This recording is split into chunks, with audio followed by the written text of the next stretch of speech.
Welcome to the Terrible Podcast with your hosts from SteelersDepot.com, where you can find all your latest and greatest Steelers news. It's Dave Bryan and Alex Kozora, always lit, talking Steelers. And now, here's Dave and Alex.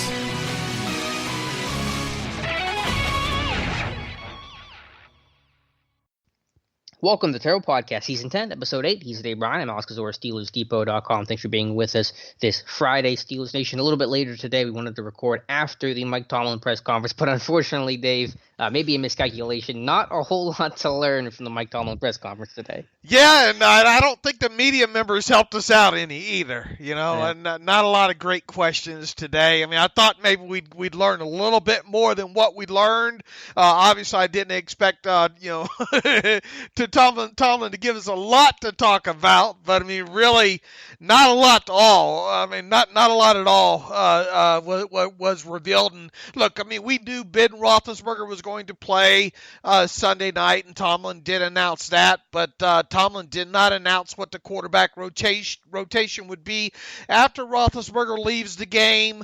I'm not sure I understand what the benefits that go along and not announcing that. Maybe he truly hasn't decided, but it sounds like some of the remarks that Joshua Dobbs made on Friday is that it has been decided. Dobbs expects to play most of the second half, and when you put the math together and think that Roethlisberger probably isn't going to play, but about 2 to 4 series, 20 something plays in total. And that's unlikely to carry you through halftime. It doesn't take a rocket surgeon to figure out that Rudolph will likely follow Roethlisberger into the game, and then Dobbs will play after that, maybe.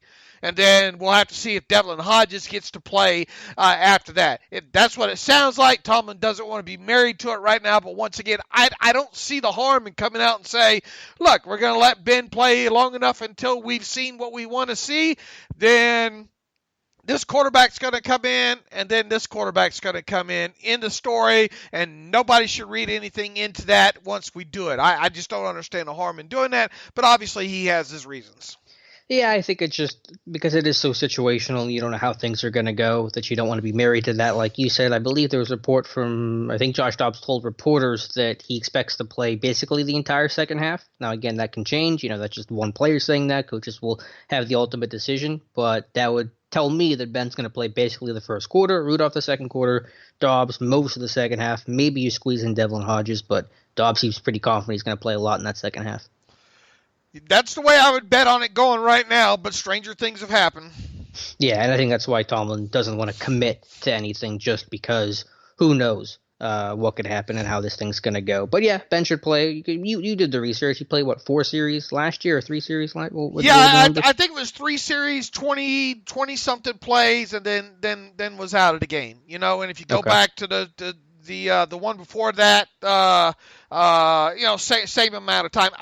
Put it to you this way: unless this team comes out and drops a couple of 3-and-outs or whatnot, I would think that 4 series, at most is what we'll see Roethlisberger. Mm-hmm. I mean, look, if you march down the field, and here's the other clue to that probably at least 2 series is Roethlisberger said yesterday that something to the line of that he wants to get all the receivers on the field that he can, working with them as possible. Now obviously that doesn't mean we're going to see a Deontay Spencer out there, or some of these back end, or Johnny Holton maybe out there, along those lines. But I would expect to see, obviously, Moncrief, Juju, Eli, Washington, Deontay Johnson if he plays. Switzer, the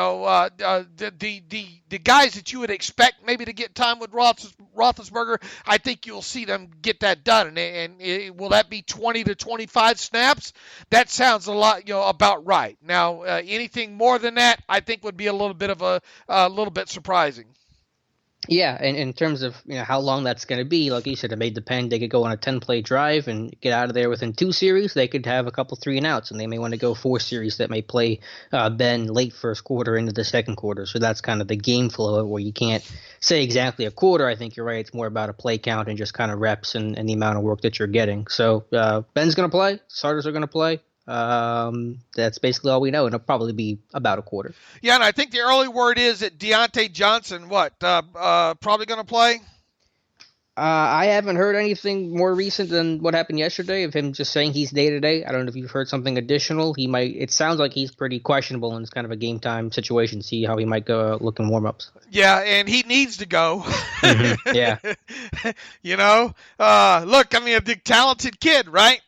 Just you got to be able to get through the rigors of the NFL and everything that goes along with it. And him obviously missing that first preseason game, had a nice showing in the second preseason game this past Saturday night against Kansas City. He got to get on the field. I sure hope he makes it through whatever's ailing him right now. And he's got a couple days, and as Mike Tomlin said today, as expected, he's leaving the light on for everybody. It does sound like Zach Gentry will probably be back this week, so that's a good sign. Definitely need to get him on the field playing snaps. And outside of a guy like maybe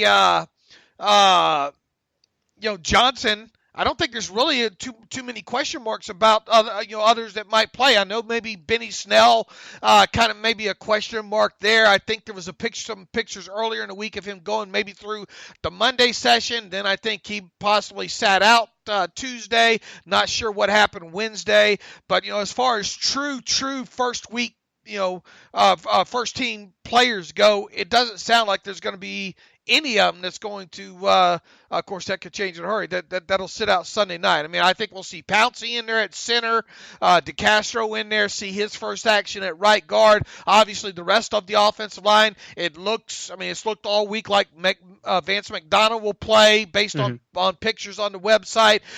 Nix, Connor, Samuel. So, we should get a good look at this first team offense, I think, Sunday night against the Titans. And I'm excited for Matt Fowler to get some work at right tackle because he has been kind of moved around because of, DeCastro, Pouncey missing time, kicks Fowler inside if it moves Finney to center, all that stuff. So I'm happy that Fowler will get some legit game work at right tackle. The only guy I think that's going to miss it's a starter because I think Vince Williams should play is Joe Hayden. I think Hayden said he's close to 100%, but kind of downplayed the idea of him returning for Saturday. He'll probably miss this entire preseason, but he should be good to go for week 1. So that's the one guy that I expect to miss. Him and Ola, right? Yeah, well, in terms of starters, yeah. Right. There. We'll see if Christian Scott-Williamson can go. That's one guy I don't know the status of. Hopefully he can. My gut says he will, but I really couldn't tell you with any certainty. And that was about it. Yeah, I think Vince is going to play, and I don't think there were any other major injuries that I'm missing. I think Deontay Johnson's just a big question mark for me right now. Yeah, and it sounds like Devin Bush will return to the field this week as well, too, so that's obviously good to see. I mean, he needs to get in a lot of quality snaps, I think, this week and maybe a good quarter and a half or so in the finale, but we'll just take it one game at a time right now. But obviously looking for Devin Bush to play, I would think quite extensively against the Titans. At least the first half, and maybe on into the second half a little bit as well.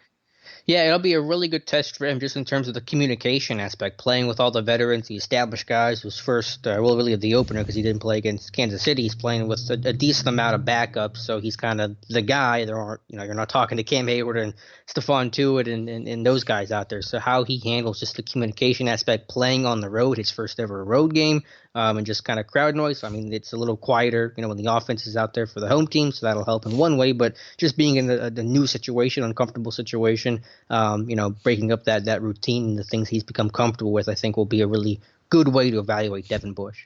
And look, I'm looking forward to this game. I think I said it in a recent podcast or two talking to you about, kind of matching things up and simulation-wise as best as you can to what's going to transpire a couple of weeks from now when the Steelers play the Patriots on the road to open up their season, on a Sunday night.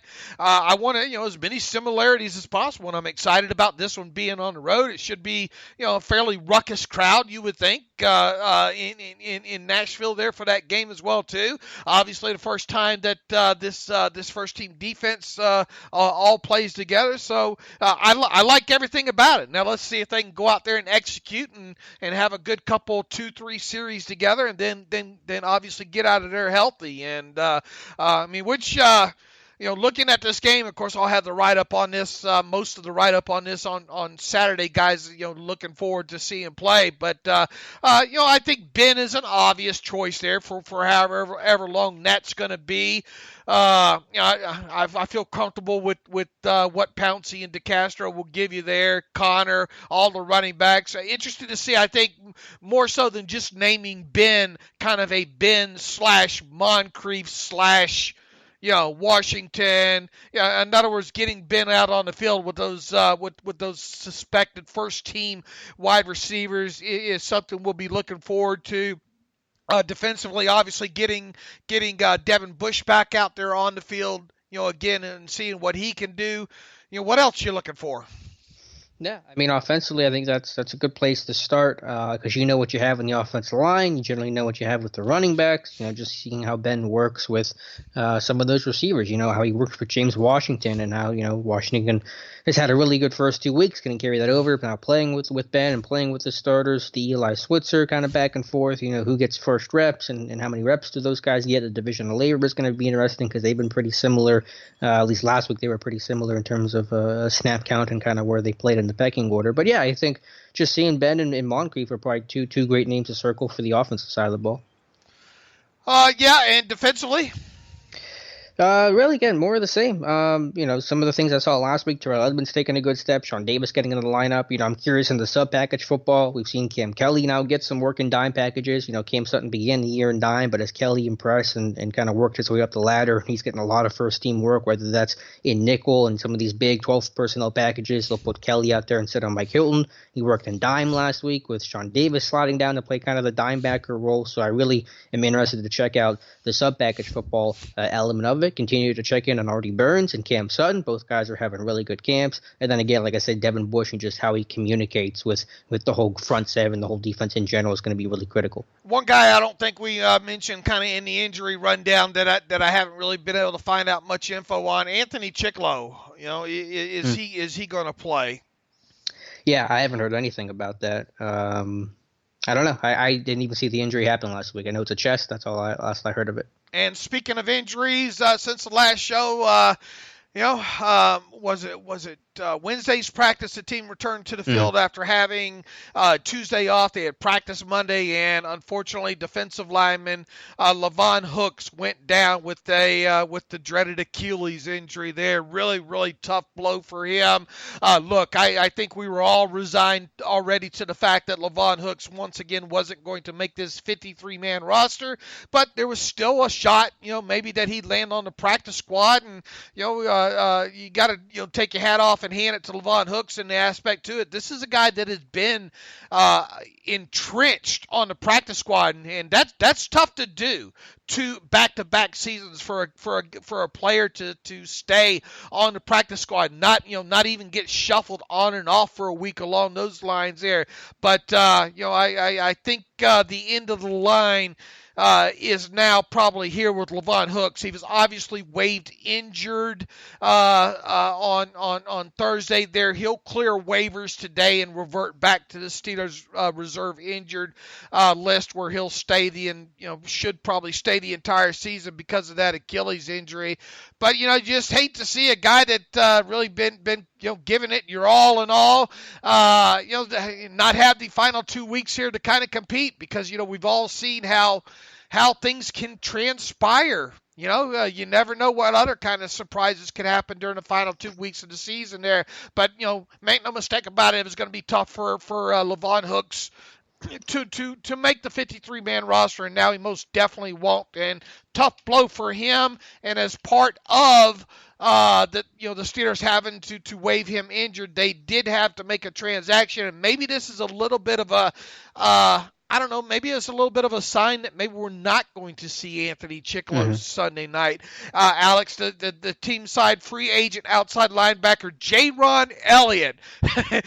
Guess where he played football, Alex? It's an easy one. Toledo, like all the rest of them. Some more MAC action. Is there something in the water over there that the Steelers just cannot stay away from, especially when it comes to Toledo players? And let me tell you, I got to be honest with you, I did not know anything about J-Ron Elliott until yesterday, and until I went climbing through all the tape, with the Saints, and then obviously he was with the San Antonio team in the AAF this past spring and all. Fun player to watch, and makes you see why the Steelers went after another Toledo player here. This guy can get after the quarterback. What did he end the season? I think maybe, or in second place as the leading sack getter in the AAF. I mean, that's the equivalent of me being kind of named Steelers podcaster of the year or something like that. But but overall, I mean, he's got some impressive tape and some heavy hands and can get after the quarterback. Yeah, I really haven't watched him much. I figure I'll just see him these next two games, maybe late Saturday or Sunday, and then, of course, in the finale. He's a big guy. Like you said, has an NFL resume. Spent first 3 years with Green Bay. I think he had 4 or 5 sacks there, briefly with Dallas, and he's, like you said, went to San Antonio, was with Miami right before training camp, then they cut him. This is a guy that actually the Steelers brought in for a visit back in 2017, so there was some interest way back when he returned to Green Bay in that offseason, but stayed on the Steelers' radar. So it's going to be obviously an uphill battle trying to make the team this late, but a guy that's has some experience and that's going to help you adjust and get back on that train and maybe make some noise. So someone to watch out for. Yeah, when you look at potential short list guys for you, maybe as the season progresses, if you need them, maybe he's that kind of guy. Now I don't know what kind of special teams background, if any, he had. Probably not a lot there whatsoever, but definitely a guy that at least in a little bit of tape that I looked at, can get after the quarterback, and that's always fun to see. Yeah, and I think our Nick Farbaugh is going to have an article kind of breaking him down for either Saturday night or Sunday morning, so we can check out him then, and then obviously watch him in the game. What number? Do we know what jersey number he's wearing? Did they list that? I don't think I've seen that yet. Yeah. Let me check the roster really quickly. I mean, it's the new guy. It's the one that you don't know will be him. But let me see if the website has it. No, they don't have a number listed for him yet. There are not many of them for him to choose from, right? Yeah. So new guy out there. He's listed 6'3", 240. So maybe he drops weight because I think I saw one place that listed him closer to 255, 260. But yeah, big guy. So you liked his power? I mean, you told me exactly kind of what you saw. Well, I mean, look, going to get some of them guys. What are these AAF? These AAF left tackles. He looks like he's predominantly is lined up on the right side there. Some good power. Some good off the snap. Get offs that'll go up the field and then angle in, and boy, he just ran over one of these tackles, and I think he's got a little bit of bend to him. Looks like he has a little bit of a pass rush plan, but I mean, make no mistake about it. We got two preseason games left. This guy isn't a threat, I don't think, to make either the 53-man roster and probably not the practice squad either. But, I mean, a good showing in these next 2 preseason games could definitely firmly put him on a short, on a short list for you. Should you need from that position moving forward there. And make no mistake about it, when you look at what's going to probably happen Sunday night, I mean, you're going to have Watt, you're going to have Dupree both play, right? And, yep. Probably, I don't know, 20, 30 snaps, something along those lines. You're going to have Tuzar Skipper come in after that and probably play opposite a guy like Sutton Smith if he's able to go, right? Mm-hmm. Yeah, hopefully Smith can play. That's another guy I forgot to mention. I think he's going to play. He better play, but we'll wait and see. So after those two play, I mean, you're down to, I think, Christian Kuntz Mm-hmm. and the new guy, Yeah, and J-Ron Elliott here. So obviously, I think if a guy like J-Ron Elliott and Kuntz get in, you're probably looking at fourth quarter play. But I mean, you're going to see, I think, assuming these bottom four stay healthy in this game, you're going to see them a ton against the Panthers. and speaking of the edge rushers, I assume that Tennessee's going to play Taylor Lewan and Jack Conklin, a really good tackle duo. So a nice test for Watt and Dupree, both guys who played last week. Watt, I thought, really gave Mitchell Schwartz fits in his first game action, and then Dupree in his first game too, I thought did well. Obviously came away with 2 sacks. So excited to see how both those guys work against some pretty, up there tackles in the NFL. Yeah, and as you mentioned, man, I sure would like to see the debut of Sutton Smith Sunday night.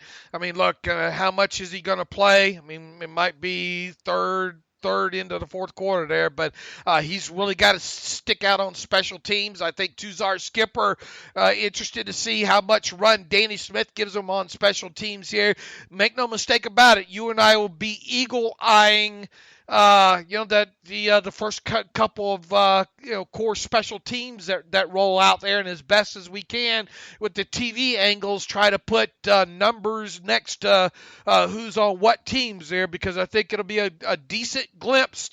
I mean, if you're Danny Smith, you're going to put you would think that you're going to put a good bit of your starting, say, kick coverage and punt coverage and punt return teams out there, right? Yeah, starters a go, not just for the offense defense, but certainly for special teams too. And speaking of specialists, to kind of segue back into Tomlin's presser, again, very little to really learn from today. One thing that he did confirm and was asked about is that the kickers and punters are going to work halves this week instead of rotating every kick or every punt the way this team's done at the first 2 games. So Tomlin's not commit to who's going to start the first half. I think reason is Boswell will be your kicker, bury your punter in the first half, then bury him into Matthew Wright for the second half. But one small change there. Tomlin wants to try to get these guys in their routine, going back to back instead of, kind of coming on and off the bench. So that's going to be the approach for the specialists.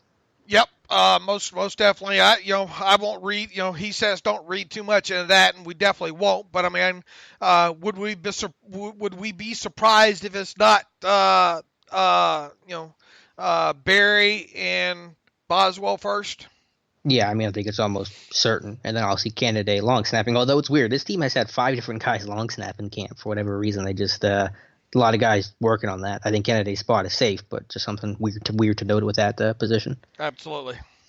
Anything else from Tomlin, Dave? I think that was pretty much everything. Yeah, I'm amazed we got 20 minutes talk out of it.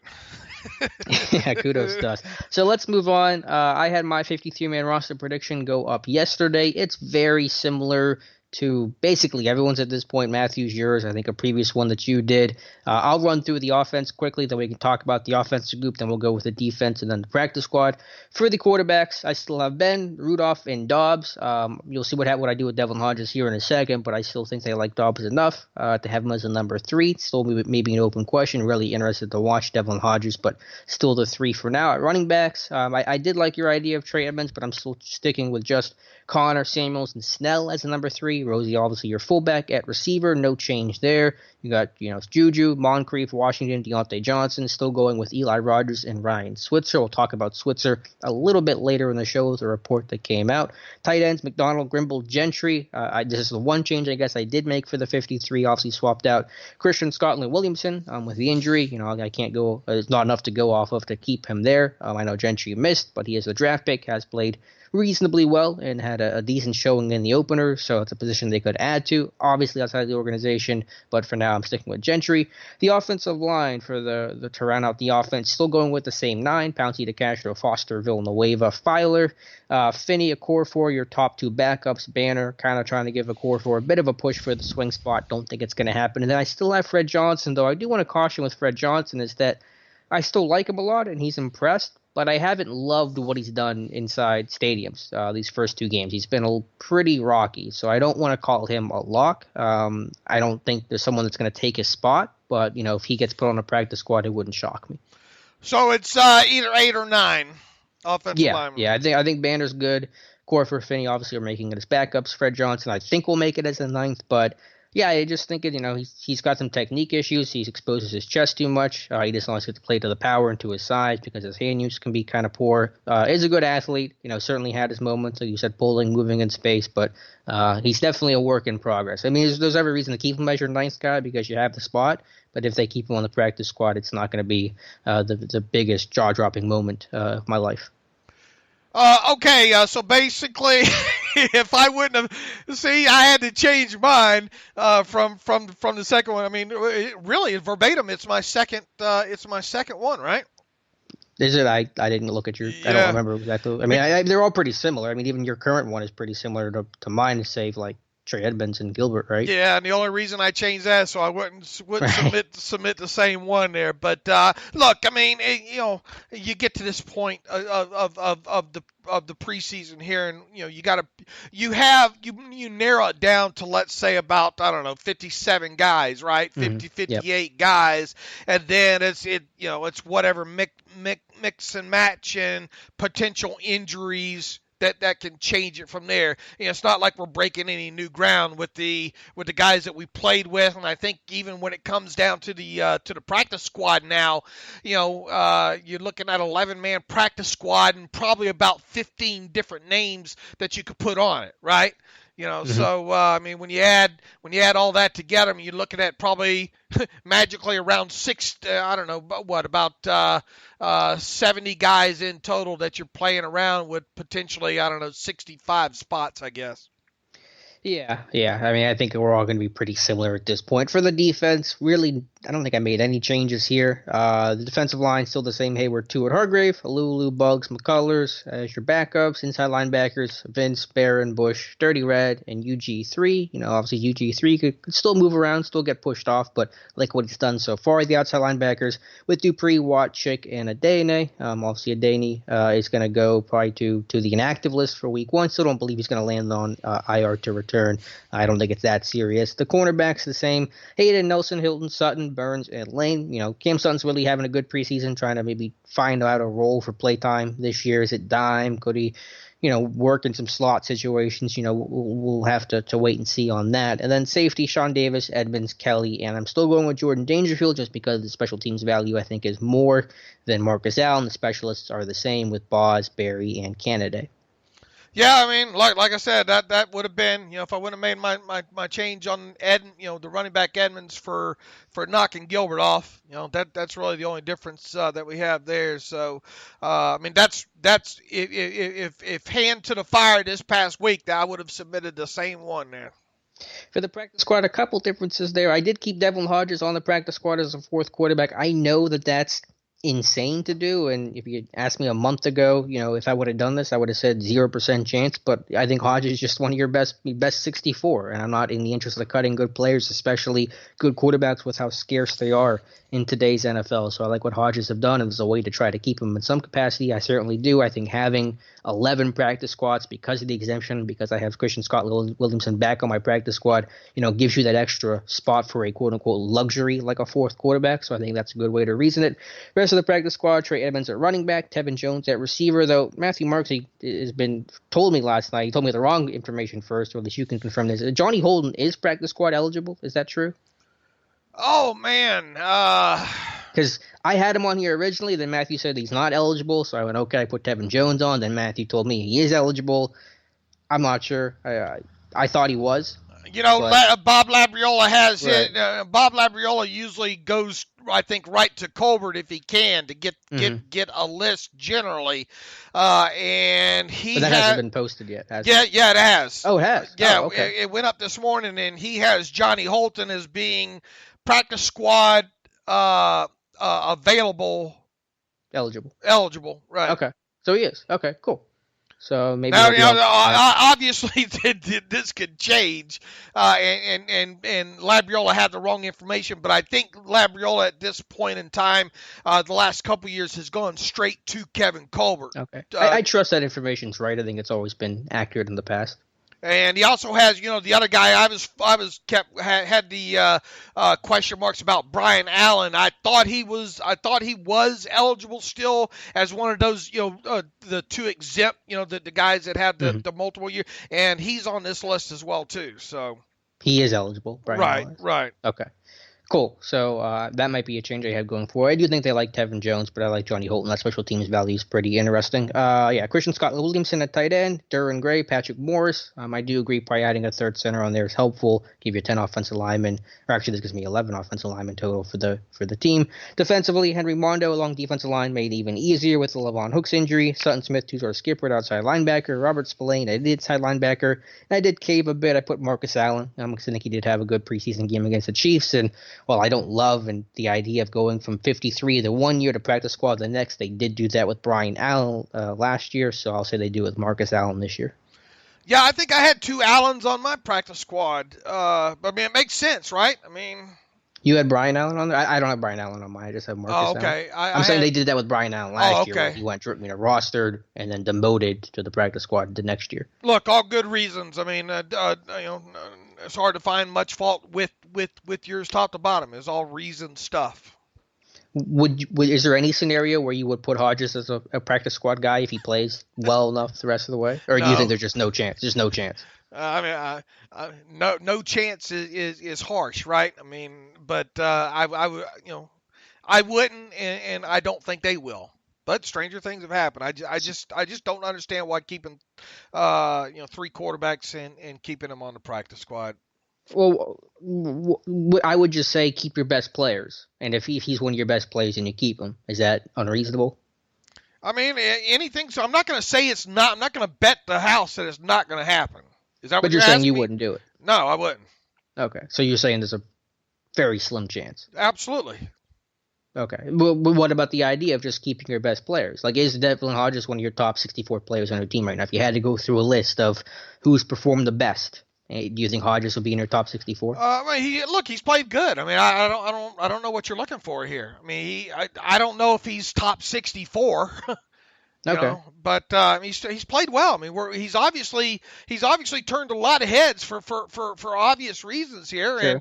And we've talked about him several times. I mean, if it were up to me, and I said this the other day during the show, I would sit Dobbs down in this game, and I would go Roethlisberger, Rudolph, and then Hodges for whatever time. Because look, if you try to play all four quarterbacks in this game, how many snaps is Hodges going to get? 6? Yeah, hardly any. 3. I mean, not enough to even make it a while. So, if you feel that you think that you know who Dobbs is, go ahead and give Hodges the I think he's earned a right to play, time, which leads me to believe now that if what Dobbs said on Friday hinting around that he's going to play most of the second half here, and if that means Rudolph follows Roethlisberger into the game, I mean, seriously, how many? Is it even worth putting Dodges out there for 3 or 4 snaps in the game, 6 snaps, whatever it is? Yeah, probably not. So, I mean, look, and I finally got around to Brooklyn. I guess it's a good time to kind of segue here. I went back and looked at every throw that Hodges made, in the first two preseason games so far. He is an accurate passer. In fact, I mean, if you look at his raw stats, he's considered 10 of 18 right now. I mean, you can make a realistic argument that he should be 17 of 18 or 16 of 18 right now. Am I correct? Yeah, with all the drops that he had. With all the drops. Now, there's a couple of those where you think, okay, well, how much were those defense passes? And even the very first pass that he threw to Kevin Radar on kind of and that was fun to go back and watch again, on what looked like a fullback wheel, because I think Radar was in the backfield on that play. Mm-hmm. He put the ball rolling. His guy was going to catch it, Now, was it so much as a catchable ball as maybe the rest of them? No. But at least he gave his guy an opportunity, I thought, to make the catch there on that play there. Overall, look, his accuracy was there. Here's the thing that I thought his pocket poise was nice. I mean, obviously, the first touchdown that he threw in the first week against Tampa Bay, where he kind of had a little bit of a wait, kind of waited until the wide receiver worked his way across the formation on into the corner of the end zone. I thought was very, very good play there. I mean, the touchdown to Deontay Johnson, he put it where only his guy was going to make that catch, right?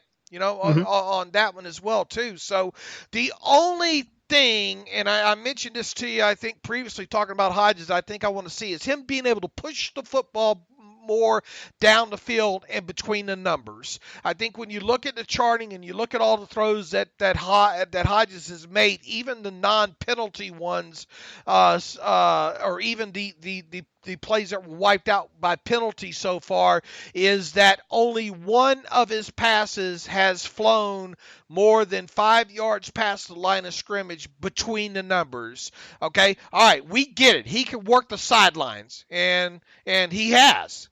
That's not his fault. I mean, I don't think. But now I'm ready to see him be able to push the football down the field and between the numbers moving forward here. And that's what I would like to see in his remaining snaps him do.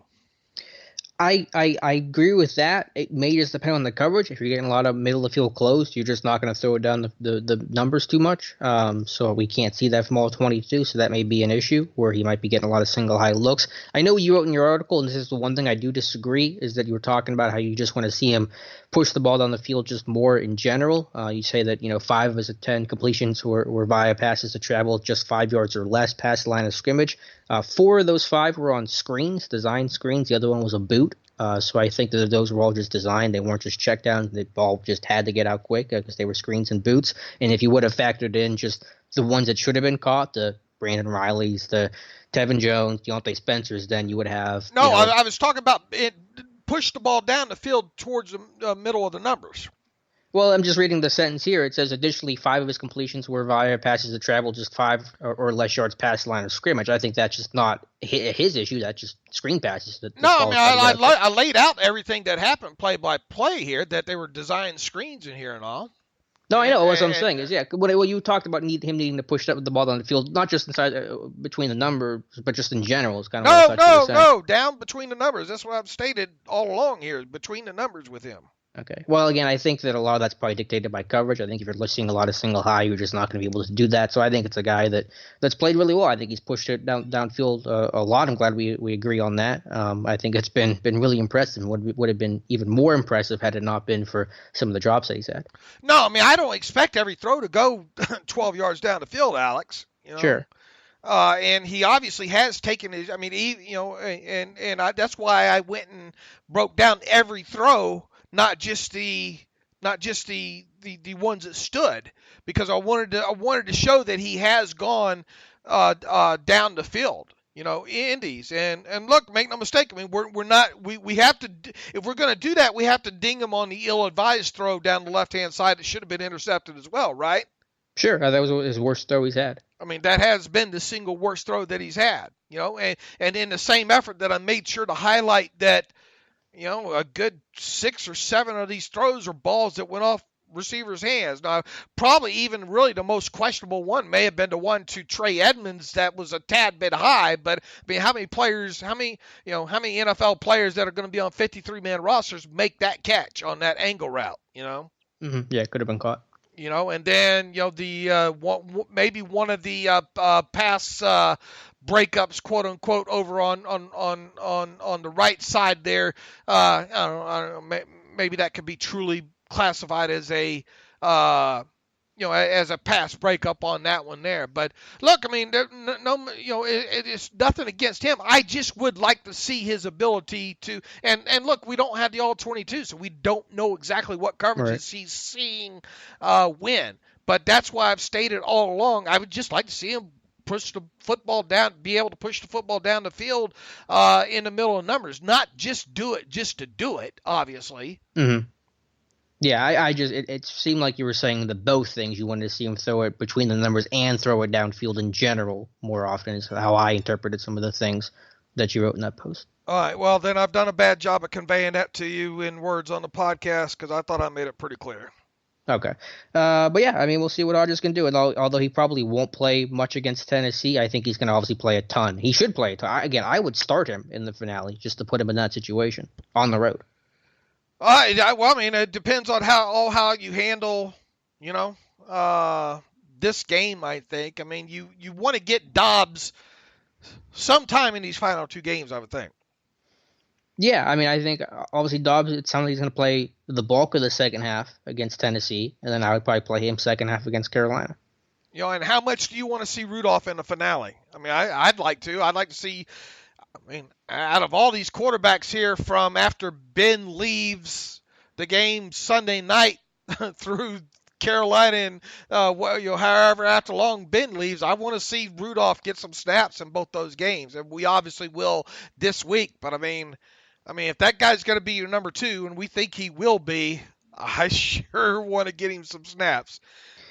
Yeah, I mean, that's a good point. It's so tough when you have so many good quarterbacks. It's such a good problem to have. It would partially be dependent on what happens this week with Rudolph. If it was me, I'd be playing Rudolph more than a quarter. I mean, it sounds like Rudolph's only going to play a quarter. I would play him second and third quarter, maybe Dobbs to finish it out. But I think, again, Tomlin's not trying to commit to anything, and it is going to be a bit played by ear. Would you guarantee that Hodges ends up on at least a practice squad this year? On the Steelers practice squad? On practice squad or better week one around the NFL?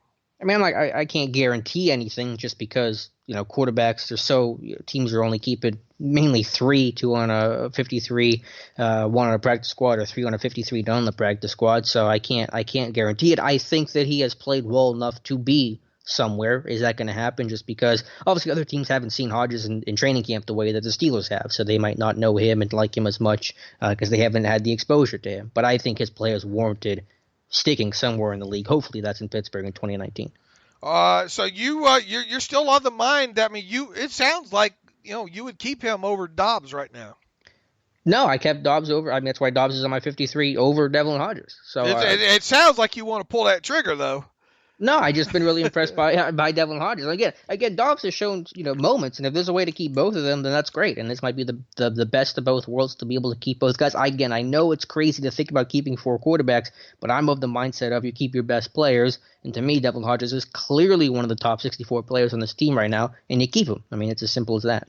I think the biggest takeaway I come away from with him and going back and watching all those snaps is the accuracy, and I think that was evident right from not too long into training camp, right? With your quarterback stats showing as much, and not just the dump offs, but the plays down the field. Now, how was you probably don't have them divided, and just so people know, we're doing a little bit different in our charting of games this year in an effort to quickly be able to recall pass distribution of quarterbacks, and we've always tracked air yards, and I think that's important. An important stat when you look at how quarterbacks are able to push them down the field. But we're also going to be dividing the field up into 5 sections across the field. In other words, we're going to have, section 1 will be the left side of the field up until the outside of the numbers. And then from the start of where the numbers on the field over to the start of the outside of the middle hash marks will be section 2. The middle of the field will be from outside hash mark to outside hash mark, and then carry it over into sections 4 and 5 on the opposite side of the field there. That'll really give us an idea, a better idea of, instead of just saying deep left, deep middle, deep right, we'll be able to kind of pinpoint more of a target area of the field where a quarterback's being able to push. And I think that will be beneficial as time goes on with that. So with that said, and knowing you watched every training camp snap, how often did you see, and with what success rate did you see a guy like Devlin Hodges work, let's say, between the numbers past 10 yards down the field? I mean, I could probably go back through my notes and be able to actually have a decent charting of that. May not be 100% accurate, but I usually try to give you a description of where the ball landed. I would agree that I think it matches with what your charting is showing in the preseason, that he has certainly worked the sidelines more than he's worked the middle of the field. So I agree that's going to be one area to see if he can make some throws in that area. But again, I think a lot of that is dictated by coverage, and you're going to get a lot of 1-1 matchups. And plus, most often your vertical concepts are coming from the outside, your outside receivers, as opposed to the interior guys. So that naturally just lends itself to throwing the ball outside the numbers more than it is down the middle. Look, I mean, the fact that we're charting a fourth string quarterback and talking about him on a podcast after 2 preseason games shows something. I mean, I went into this preseason not thinking I was going to be doing any charting or 22 screenshots of Devlin Hodges passes. Didn't think there'd be 22 screenshots. The screenshot of Devlin Hodges of a fourth string quarterback. So, right on. Yeah, I mean, my stance is just that this guy's talented. This guy deserves to be on a team somewhere, and I just hope that's in Pittsburgh. And right now I have that on the practice squad. All right. Dave, one interesting report from Jerry Dulac today. We've talked a lot about the receiver battle, the number 5, the number 6 spot with Ryan Switzer and Eli Rogers, and then guys like Johnny Holton and Deontay Spencer trying to battle with those guys and knock somebody off. Jerry Dulac, though, report or tweet or whatever you want to call it. I forget exactly where it came from. From his chat, I think, right? His chat. Okay, I'm pulling up now. Yeah, it was his chat. Says to quote, stamp Switzer on the team. So basically calling him a lock. Also said he was a reliable receiver and a returner. So that's his stance. That Switzer's pretty much cemented as that number 6. To me, it was cemented on this team as a number 5, number 6. And to me, if that's true, then a guy like Deontay Spencer, I can't see any path for him, because if Switzer's your return guy, then what role could Deontay Spencer possibly play? Yeah, we'll see if he's right. I mean, I'll tell you this. No disrespect to Switzer. He sure is acting like he's a lock on social media. Yep. A little bit too much for my liking, to be honest with you. Just from the standpoint that I don't think he should be doing that. Okay. Maybe he might know something that we don't. Maybe he does know that he's maybe he does, but I think it's a mistake if he does know that. Okay. Well, that's at the bottom of my concerns. Or sure, and I like to put on tinfoil helmets when it would that pass? Would I be able to play it? Is it 10 years old? my tinfoil helmet is past 10 years old. Do I have to get it? Would I have to file a grievance with you or our listeners in order to wear my Schultz 10-year-old tinfoil helmet? Yeah, the tinfoil 2, as they call it. Yeah, it affects my vision, Alex. In more ways than one. Look. Oh man. What was that? Was that Switzer? What's that? Was that Switzer just blowing by you? Yeah, there's somebody going way too fast on a road that's like a 15-mile-an-hour speed limit. All right, let me ask you this. Yep. How much do you need, and I think we kind of hit on this already, and look, this has been a topic you and I have been talking about, the whole Eli Rogers, Ryan Switzer thing for quite a while now. Do you have to see Ryan? What more do you have to see out of Ryan Switzer, or do you have to see out of Ryan Switzer? Is he a lock?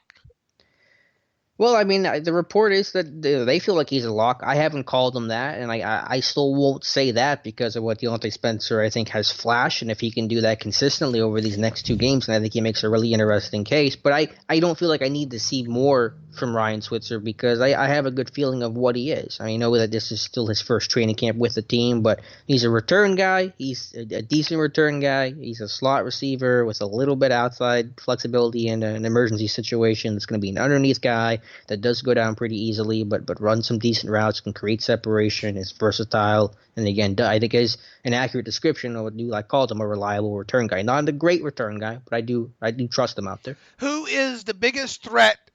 Is Eli more of a lock than Switzer still, in your eyes?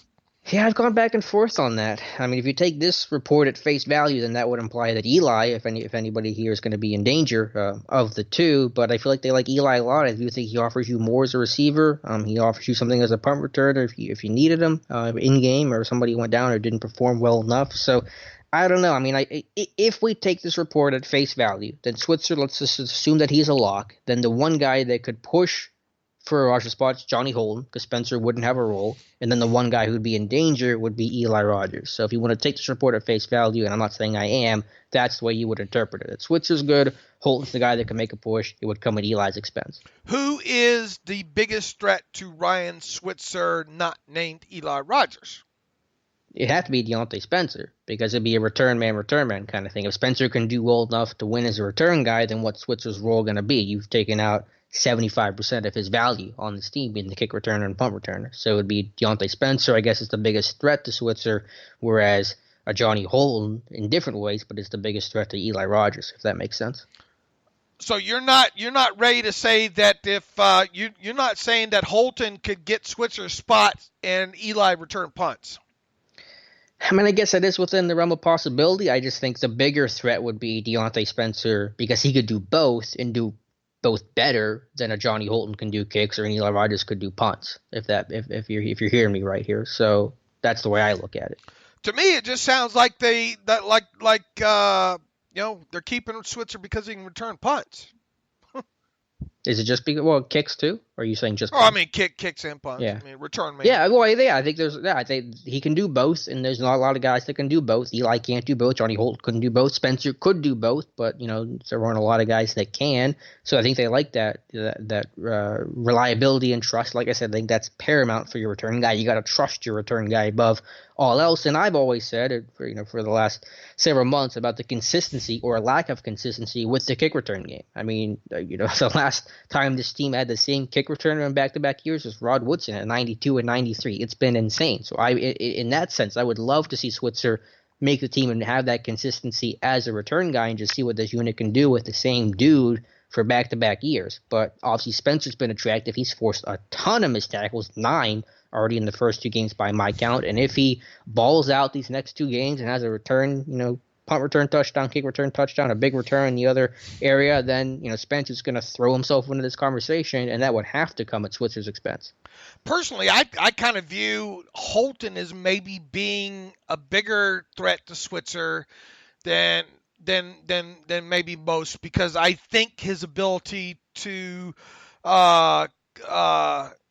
do multiple things on special team helps him. But with that, you can bet I'll be watching the first team punt coverage stuff this week. I mean, if they roll out their guys like Artie Burns and Justin Lane as the top gunners, then that's a real shot at, I think, at Holton, because I think one of his best assets right now to this team is as a gunner.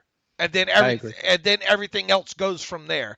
So if he can't be a we gotta have him gunner, then he's out the door. Yeah. Okay. And then obviously with Spencer, and we said this right from the get-go, he's got to be the Stephon Logan, blah blah blah.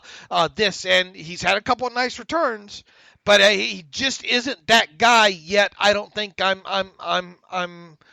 pounding the table for. If he would have held on to a couple of these balls, a couple of these contested catches on down the field during the preseason, he's had a couple of those, right? One of those out routes that Hodges put on the money that he dropped, and then kind of one of these comeback routes. I think I forget, maybe it was if it was Rudolph. I think it was Rudolph. Maybe that. Yeah, it's a contested catch, but if he makes that one on the sideline, maybe we're talking about him a little bit different right now, right? Yeah, and that's why I think he's that threat to Switzer in the sense of, if Spencer makes this team, who's he kicking off? More likely to kick off, Eli or Switzer? Switzer. I think so that's why I kind of compared Spencer as being the biggest threat to Switzer, because if Spencer makes it, it's obviously going to be primarily as a return guy, and then, Switzer doesn't have that kind of role. But yeah, I mean, it'll be really interesting. I think both guys can still state a case. I don't think this battle's over yet, even if some of the national media believes that Switzer is 100% lock. Can you make an argument for a 7th receiver anywhere? It would have to be. It would have to be Holton. If it's not did. Oh yeah. Good. I think Spencer only makes it if you keep 6, and the only way you keep Holton is out of 7th, and that's because of his gunner, other special teams, and neither one of us think that's going to happen. They're going to keep 7. That's a lot of damn receivers. Right. And then is Holton even going to be active on game day? Like, what's the point? I mean, I don't even know how you get him. Well, you're keeping him because you are dressing him. Right. But I don't even know how you address him with that. I don't even because you'd have to sit.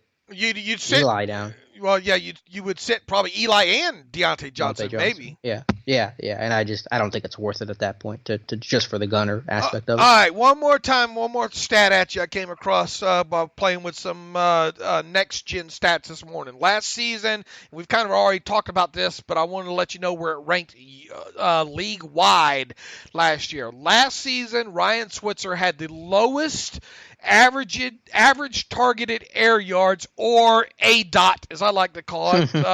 Average depth of target was 3.2 yards, and that was the lowest of the 125 wide receivers and tight ends in the NFL that were targeted 43 or more times. Wow. Last year. The next lowest, and this is what really makes that stat stick out, the next lowest was 5.1 yards. So it's almost 2 yards separation? 2 yards difference in average depth of target. Right. That's, and I bet if you go back and look at his numbers of his, and he only was targeted like 8 times or something with Dallas during his rookie season. That's not great. No, I'm curious what the number would be if you just looked at, from week after the bye week on, because I think as Switzer got more comfort with this team and they kind of expanded his role, I think he did work the field vertically a little bit more often than very early in the year, where they basically used him as kind of a poor man's Le'Veon Bell.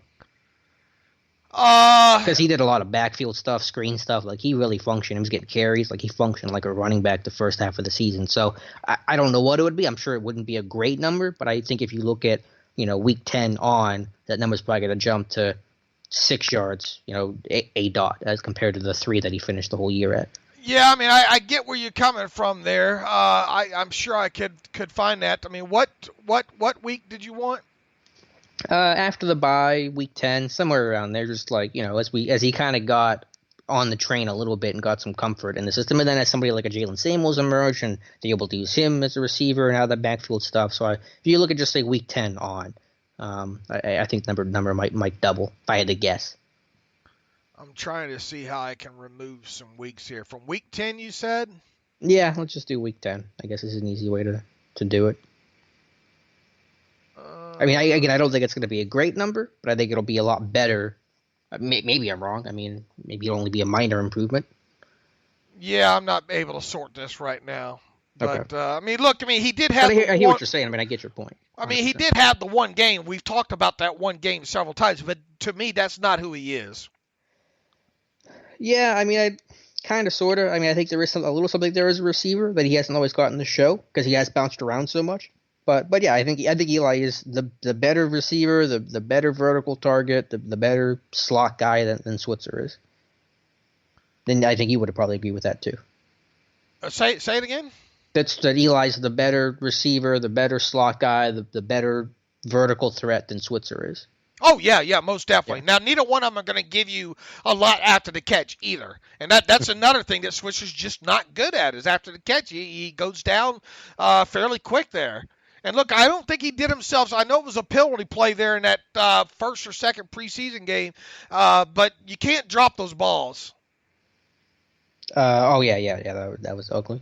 Here's all I'm saying. He's obviously on my 53 still. Mm-hmm. And mine too. And yours. And something drastic's going to have to happen for me to remove him this next week too. But I've said it all along. And look, if we get in this, and the 53 turns out to be both Switzer and Eli Rogers on only 6 wide receivers, everybody's going to look back at the multiple conversations we've had about those two and say, boy, that was a waste of time, Yeah. But if for some reason we get to this 53 and Switzer's not on it, there's going to be a lot of I told you so's on that. And also, look, I don't think you're married to him once the season starts either,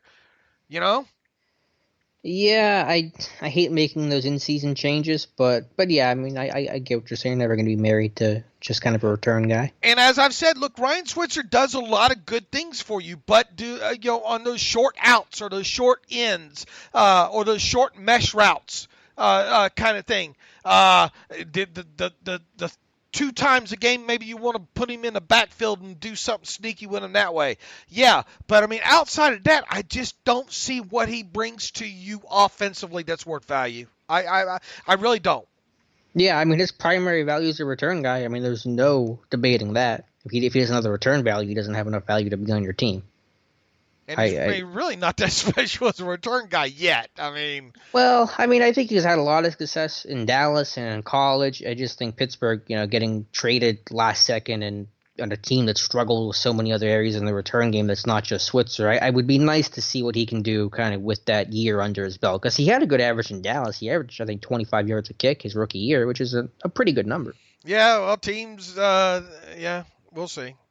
Yeah, people are tired of. I know people are probably tired of us talking about this, but I mean, I'm that passionate about the aspect of him not being that good of a receiver and not giving you any other special teams value other than that. When is to keep him just as a returner? Yikes. Yeah, and really, it's one of the only battles to talk about in terms of making the 53, and it's one of the deepest receiver positions, or the receiver is one of the deepest positions on this team right now, maybe the deepest position. So I think it's worth talking about just because, everything else, a lot of other places feel pretty settled in. I would have had more respect maybe for Dulac's chat if he would have said Eli's stamped. I could buy that more of Eli Rogers being stamped than Switzer. Hell, who knows? Maybe they'll dump Eli. Yeah, I mean, if Switzer's the lock that he is, if we assume that that's true, then Eli would be the guy that would have a spot at risk. I think Eli's the better vertical route runner. Oh yeah, 100%. But he's not. That's not the return value, and how much is Eli really going to play this year? He'll play some 4 receiver sets, but he's not a starter, obviously. So. If they like Johnny Holton enough and they say, Holton can give us something as a receiver and obviously as a gunner in special teams, then maybe they do that. I mean, I still consider it up in the air. I think, you still let these guys battle it out the next 2 weeks and go from there. I'll raise my eyes if Holton's out there with that first 2 punts. Yeah, he might be. I mean, I wouldn't be shocked by it. I don't know if that guarantees a spot, but, I think he's gotten a lot of work there.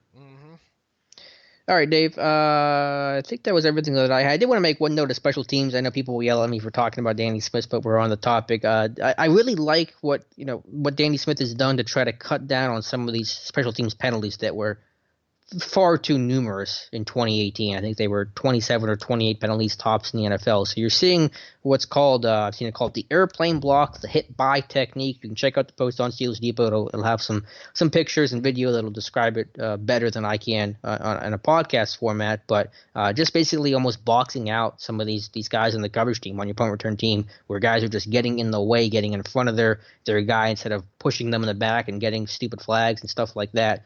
They just get in front, they put their hands up and just kind of box these guys out. So hopefully Danny Smith is looking at some different ways to cut down on these 15 penalties that were just, again, far too numerous last season. Far, far too numerous. And it's good to see them be able to do something and it be visible for you to pick up and all like that as well, too. I mean, that was great research on your part there. And they do that. Look, you need less penalties. You need more impact plays. End of story.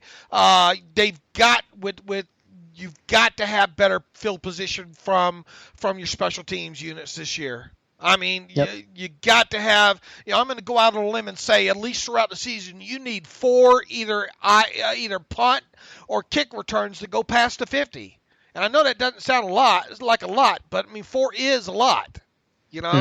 And heck, maybe even one of them taken to the house or something like that. So you need that. Okay, you need a couple of special teams turnovers. I think one or two. We saw Roosevelt Nix. You can't smite a guy for it coming late in a blowout win. When Roosevelt Nix knocked that ball out. But you need to see the special teams make a play and provide a field position or two during the game that way. And then on top of it with the penalties, man. I mean, this offense already can't tolerate bad starting field position that comes organically. Okay, so you're really going to make it harder on them if you're backing them up because of penalties not even on that group there. So obviously all of it works in concert together. And man, Danny Smith needs to get it solved this year. Yeah, I think that's a great slogan. What'd you say? Less penalties, more impact plays. I mean, I couldn't sum that up any better if I tried. Yeah, and it's not rocket science. I mean, either. But we have to see. I want to be talking about towards the end of the regular season about the Steelers special teams unit providing 4 plus 50 possessions. How great would that be? I'll take that today. Absolutely. I mean, if I promised you right now that I could give you 40 plus 50 possessions from the special teams, you'd take that in a heartbeat. Yeah, and I know it doesn't sound like a lot, but it is. I mean, even if you could just tell me this kick return game will be average in 2019, I'll take that. That's how low my bar is. It's just average is what I'm looking for. I mean, you go around the league. I mean, what's the best punt return average versus what is the difference normally between the best punt return average and the worst punt return average? I can look that up now. I mean, it probably won't sound super dramatic. It may be 5 yards or something, but talk about the impact of maybe just that one touchdown that changes the game. Exactly. And that's what I'm getting at here is there's not a big gap when you look at top to bottom. You got that sorted there? Yeah, let me get. You want kicks or punts? You want punts first? Do punt return average. Okay. Punt return, the tops. Oh, I'm looking at opponent, and the Steelers came up at top, and they did not cover punts well last year. But that was a couple fluky things. The Jets were number one in return average on punts last year at 13, and Denver was the worst at 4.4. So that's a bigger spread than what I thought it would be. Yeah, although the 31st is Dallas at 5.7, so Denver's a little bit of an outlier there. So we take Dallas at 31st at 5.7. It's a 7-yard difference, 7.3. Okay, and the Steelers ended up right in the middle of the pack, I think at around 8 or something. 8.1, 17th in the NFL. Okay. Yeah, they were okay on punts. Kicks, different story. Where the value comes in at there is you having a guy that busts one or two that flip the field, just like explosive plays, man, That's a big element of football is gains of 20 yards or more. We know that. I mean, we have a talk stat that backs that up, and all. And I think the same aspect here is with plays that are provided on a punt or kickoff return to get past that are explosive and either A, go to the house or B, go past the 50. And it's just something we haven't seen from the Steelers. There were 7 teams last year that had punt returns for touchdowns. They all finished in the top 11 in punt return average. So you just get that one good return, it can change that average. And again, it may just seem like that one play, but man, that one play can change a difference. How many one plays we talking about last year for the Steelers? Or if they made just one more play, special teams or otherwise, that could have changed the entire course of their season. So is that an example of causation and correlation or whatever? Or Ooh, I don't quite know what you mean. I think it's a sample size issue because these teams are only doing about 30 punt returns, so one long return can skew the numbers. But again, that's a good thing. I don't know if it's a correlation. It's not an equal causation thing. And when you look at kickoff returns too, I think the Steelers were somewhere around. Weren't they around the middle of the pack in kickoff returns last year as well too? I wish. Oh no! They were 31st. They were 31st. That's right. The last 2 years. I'm thinking about the coverage stats. I had a brain fart. I was thinking about the coverage stats that they were around the middle pack, and I think they were on that, weren't they? Yeah, I don't have the number exactly, but yeah, their coverage teams where the punt return coverage didn't look good, but I think there were some fluky things there. Kick returns were good. Yeah, they were 31st in kick return average as a return unit, 19.3. With 2017, they were 29th at 19.1. So just really poor across the board. And got to get better there. That's the biggest complaint I have about Danny Smith. All right, and I just made another reason why you don't need to keep Switzer. You know.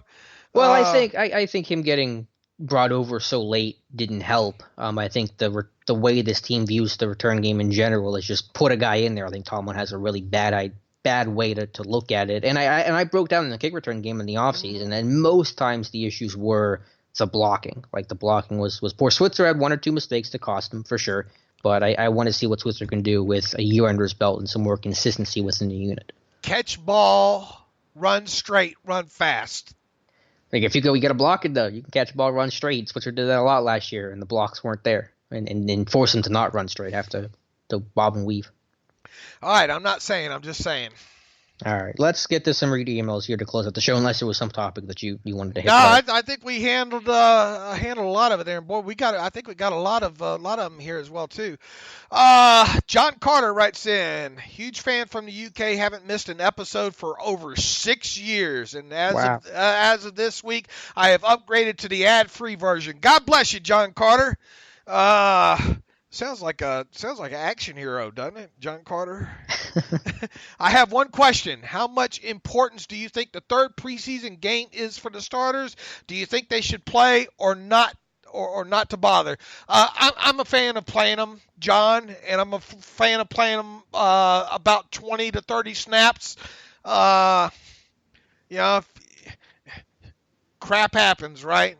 But I'd much rather get these guys. Look, especially a situation right now, maybe less so right now with the defense, although Cam Hayward brought up an interesting point, I think, talking to the media this week, talking about, man, I want to hear Devin Bush behind me, If that's your quarterback there, I mean, you want to hear your quarterback communicate in his cadence. And didn't Bud Dupree say something?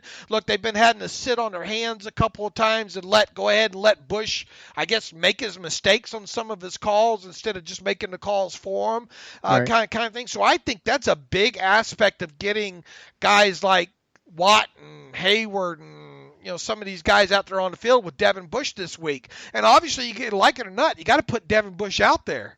You got to. Now, flip it over to the offensive side of the ball. If this was still Antonio, Juju, all the usual suspects there, I would say, get out there and let Roethlisberger hand it off 3 times and throw a quick pass or two and then get him out of there maybe. But I mean, you got a guy like Dante Moncrief there, okay? You got a young player in Deontay Johnson. You got James Washington in his second year now. You obviously have, losing Antonio was enough of a dynamic with these other new pieces coming in that I want to see him play about 20 snaps. And look, I'll pray along with the rest of you that nothing happens like what happened to Cam Newton with sprained foot or whatever the other night there. But damn it, Tom Brady played 20-something snaps last night.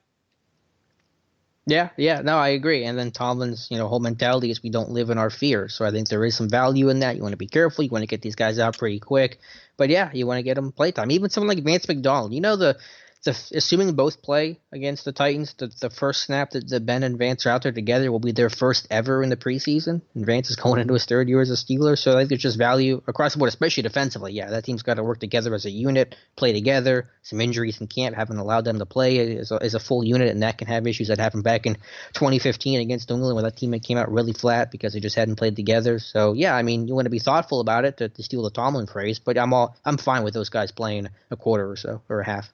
Look, you're and I wrote sort of along the same line to use this example in writing about Ben yesterday after Ben talked, and Ben agrees. I mean, it's a damned if you do, damned if you don't situation here when it comes to Tomlin. There is the win-win situation that's possible for Tomlin here in the preseason is so thin that even if it's a win-win, people will say it wasn't worth the risk. I mean, it really is a no-win situation here. If you don't put your starters in and you come out and you open the season flat, people are going to say, they should have gave those guys snaps. Conversely, if you put some of these guys in and they get hurt, then, well, Tomlin shouldn't have put them in.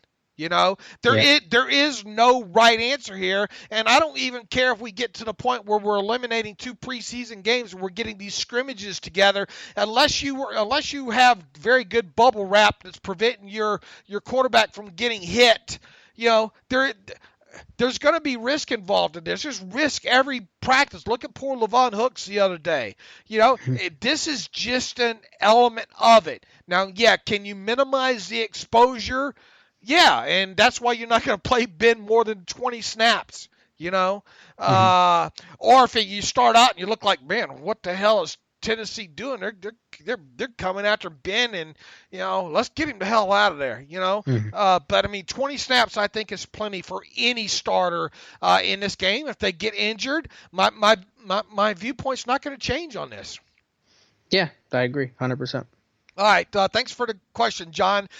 Berry versus Allen punter change from Chris. Chris from Connecticut. Do you see any chance that the Steelers would cut Jordan Berry for the ex-Patriot Ryan Allen? Allen was arguably the MVP of the Super Bowl last year, continually pinning the Rams inside the 10 3 times, I believe. He seems to excel directional punting and situational punting, which is exactly the same punting strategies that the Steelers employ. Plus, he's left-legged kicker, which can't hurt. Thanks, Dave and Alex. Look, we have to look at things inside of just what averages is, what his net average is. We don't know with the directional punting. I'll say this: it looks great on paper, Chris. I mean, but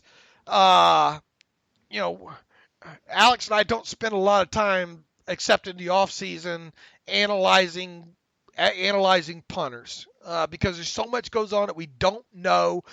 Do you want to bring in another holder for Chris Boswell right now?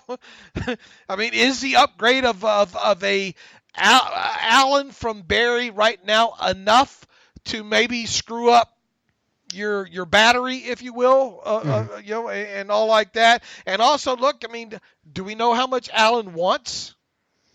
Yeah, he probably won't be cheap. I think he'll be in demand. I think Buffalo's looking for help. And obviously he got released early to try to find a home. And apparently the reason why he got released because New England drafted a punter that was just killing it up in camp this year. So it wasn't that Allen played poorly. It's just the guy they drafted was just playing like the guy that they drafted in the 5th round. So yeah, I think Allen's an upgrade over Berry, and I floated this idea on Twitter, so I can appreciate the sentiment. And I'm always looking for ways to get better. I don't think Berry's been terrible. I think he has value to this team more so than most of the rest of the NFL that he would go to because of the directional and placement stuff and the things this team values, and that's where Berry excels more than he excels with the open air, big leg kind of punt. So I get that, and Allen would fit that well. So it wouldn't shock me if that happened, but I agree with you, Dave. Is that another element is that holding, and I know that might seem minor, but do you want to rock the boat with Boswell kicking well right now and have a new holder in and all that stuff? So I think Allen's interesting. He's a good player. He's a left-footed punter, which is always kind of interesting. The ball spins differently, can maybe create issues for the return guy trying to field it cleanly.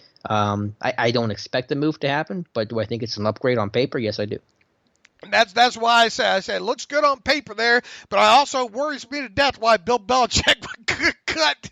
Yeah. Well, apparently the guy they had is just booming. Sure. I get that. I don't run around scared. Well, Bill Belichick did this, or this player was cut by Belichick, so it must mean I've never have subscribed. I've never run around like that, obviously. But who was the last punter that Belichick had cut? Zoltan Mesko. Okay. Yeah. I'm just saying, Yeah, I hear you. But look, I mean, it would not surprise me. I'll put it to you that way. Jonathan Mason writes in, Alex and Dave, I would have a hard time cutting Deontay Spencer. I understand he doesn't give you much from a route running standpoint. Look, we've never really kind of got on him much about his route running, because we can't see it because we don't have all 22. But I think the biggest thing with him right now, and look, he got speed. We see him be able in the CFL to stretch the field and do it out of various positions there. He hasn't held on to the football though, and last I looked, that's part of being a receiver. He goes on to write here that but he's the most dynamic punt returner that I can remember. And to me, he's better than Stephon Logan. I don't know. Stephon Logan took a couple to the house, didn't he? Mm-hmm. Or one to the house and one way on out there. I guess my question would be, why keep Ryan Switzer and Eli Rogers when they both are very similar? I say it's Juju, Moncrief, James, Mr. Washington, Deontay Johnson, Switzer, and Deontay Spencer. Thoughts?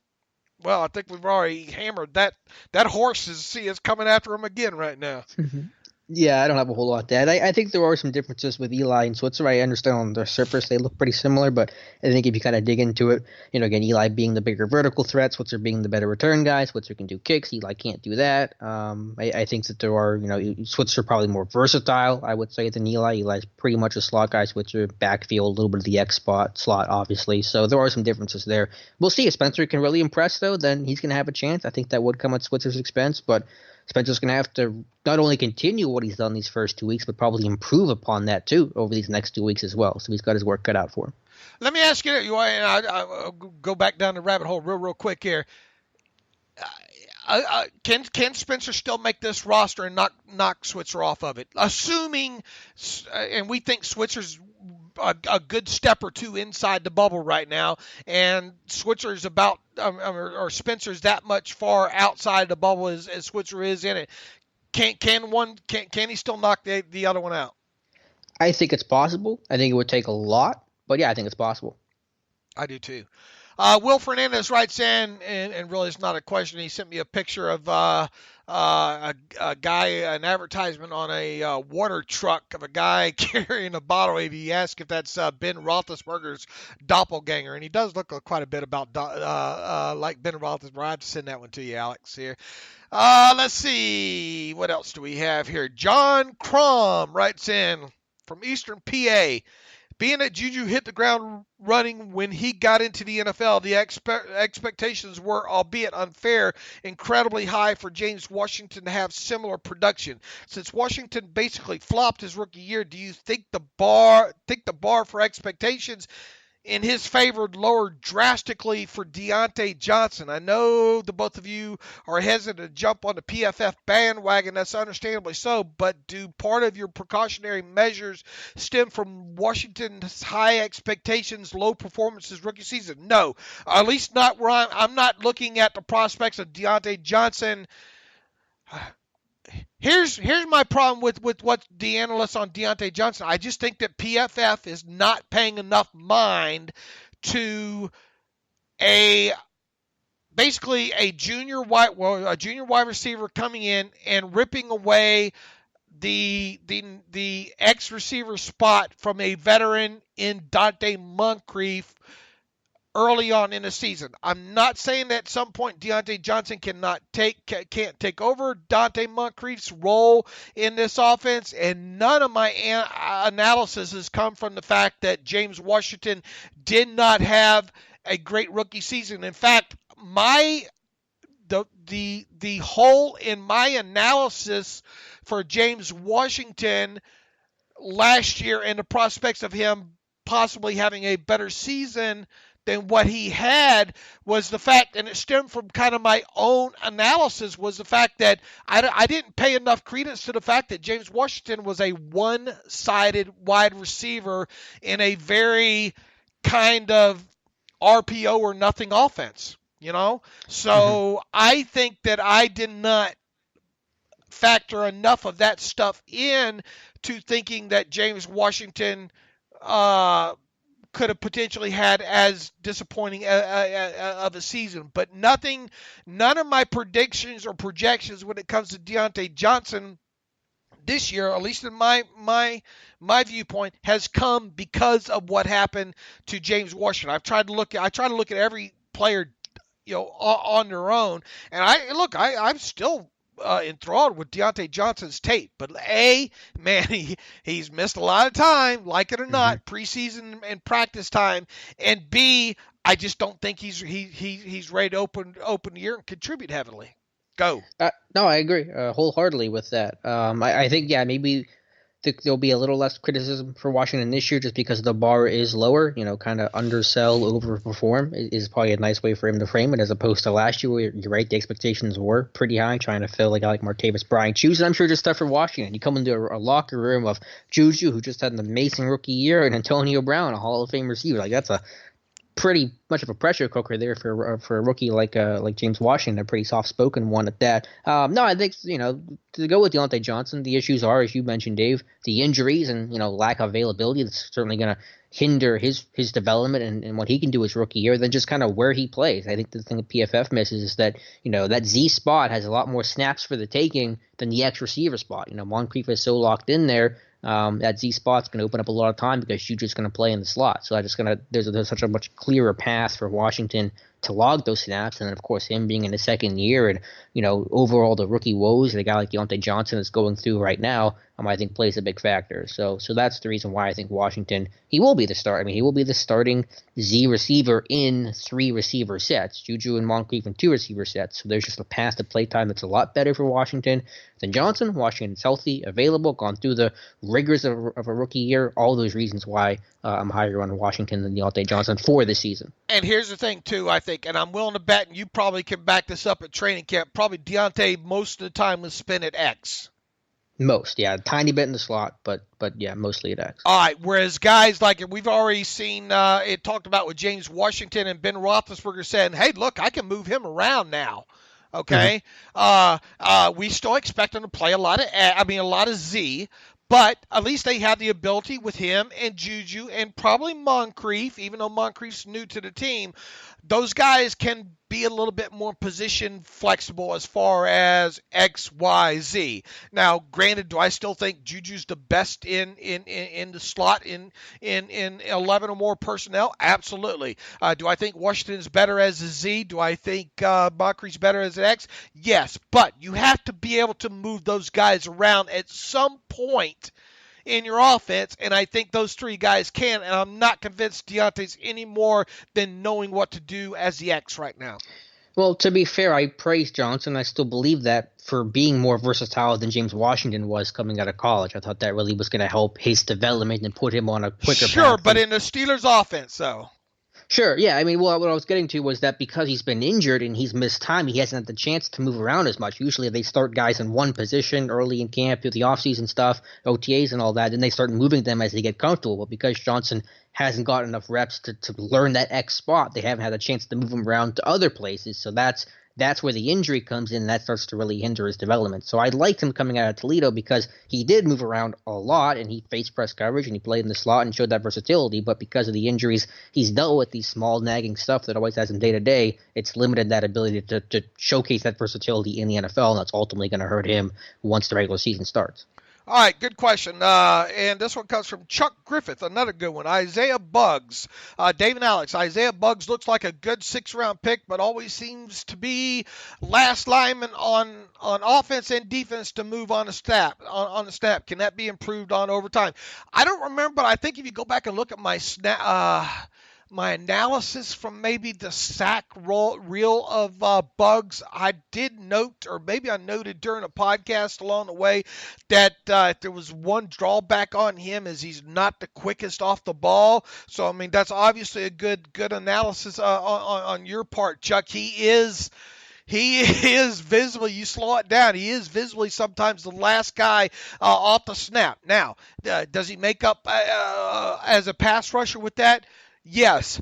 Can his reaction time, I guess the even better part of the question is, can that be improved over time?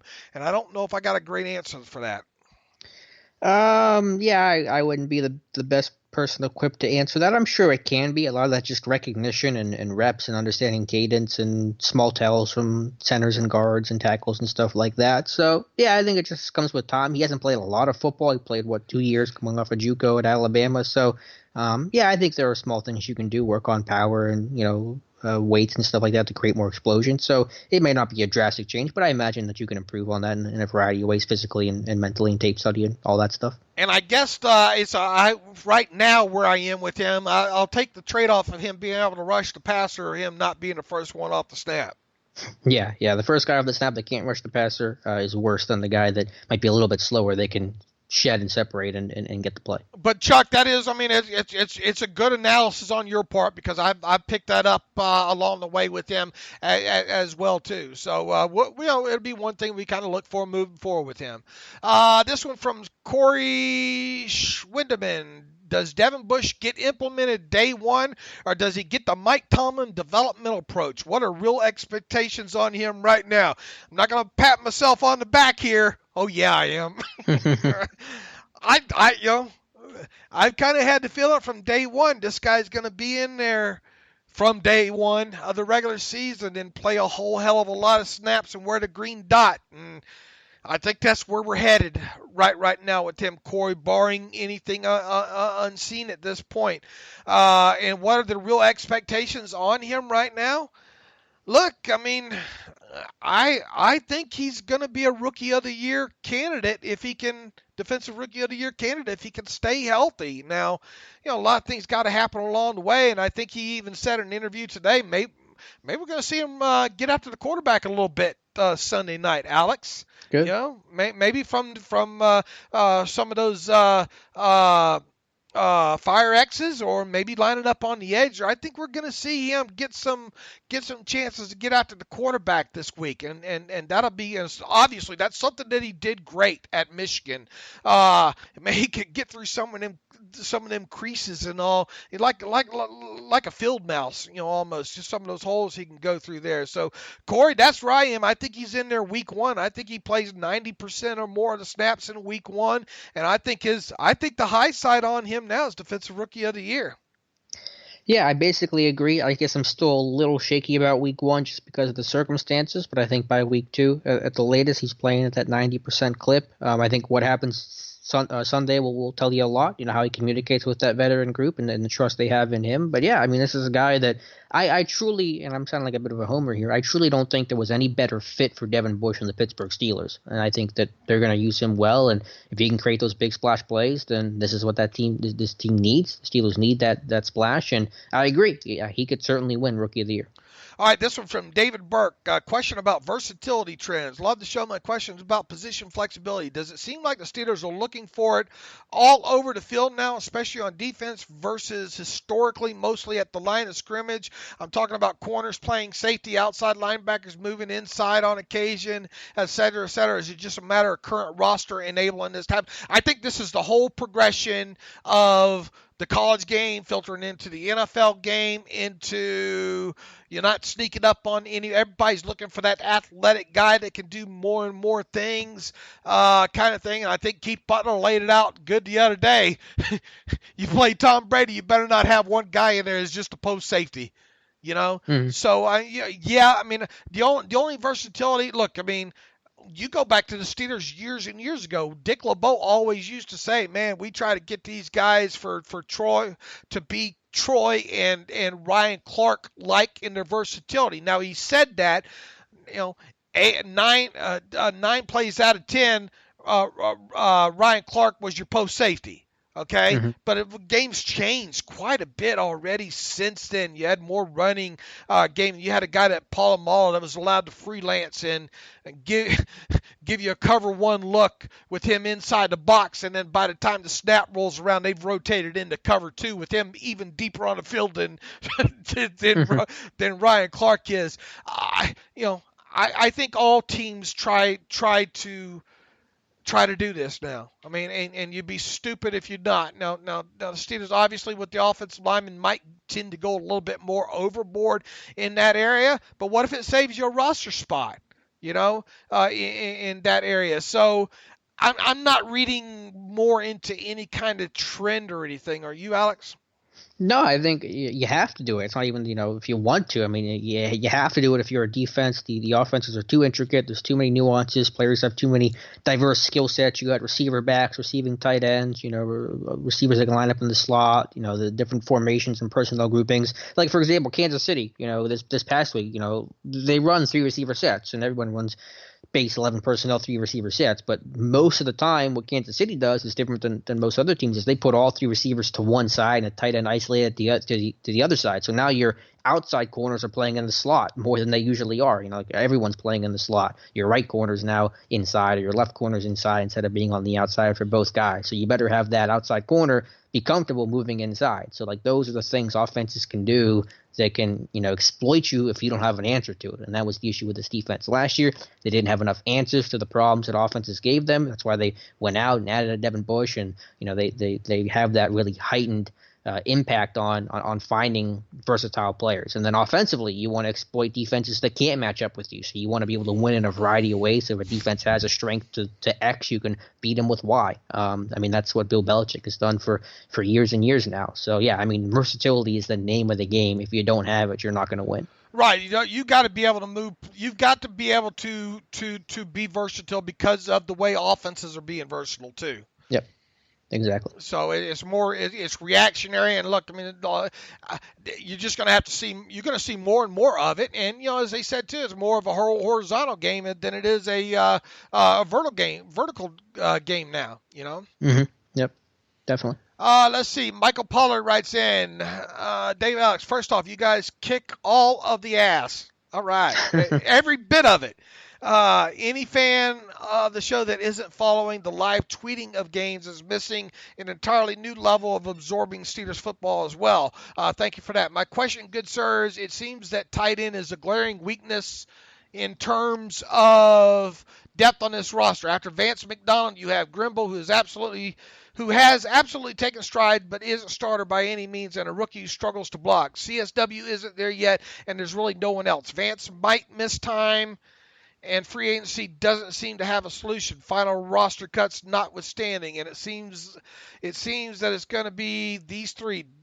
Do you see a surprise cut from another team making it onto the Steelers roster, or do you see Vance, Grimble, Gentry being the squad? If any outside tight end is signed, what does that mean for Gentry? Do you keep them both and CSW on the practice squad? Seriously, you guys are the best. P.S. I'm setting the over-under for Dave saying as well too while answering this question.